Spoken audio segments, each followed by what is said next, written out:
అదిని ప్రపంచ పటంలో పెట్టాను, ఆంధ్రప్రదేశ్ని ప్రపంచం దృష్టికి తీసుకెళ్లాను, అసలు ప్రపంచంలోనే టాప్ స్టేజ్కి తీసుకెళ్లాను అని పదే పదే చంద్రబాబు గారు చెప్తుంటారు. సరే, రికార్డుల పరంగా డిఫరెంట్. రాష్ట్ర ప్రగతిలో అందరి పాత్ర, ఆయన పాత్ర లేదని చెప్పి అంత వెరితనము లేదు, అదే సందర్భంలో ఆయనే చేశారని చెప్పేటటువంటి అమాయకత్వం లేదు. ఇది ఎందుకు చెప్తున్నా అంటే, ఇప్పుడు మహారాష్ట్రకి సంబంధించి తాజాగా 2024-25 సంబంధించి గ్రోత్ రేటు 7.3%. ఒక ఎత్తు అయితే ఎంతో తెలుసా బడ్జెట్ 23-24 బడ్జెట్ 40,55,847 కోట్లు. 40,55,847 కోట్లు. ఇప్పుడు 24-25 బడ్జెట్ ఎంతో తెలుసా 45,31,518 కోట్లు.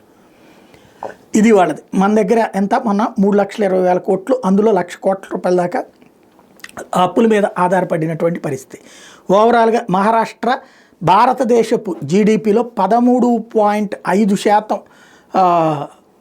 అందిస్తోంది. మనం ఇక్కడ 4.2, 4.3 చేస్తున్నటువంటి పరిస్థితి ఉంది.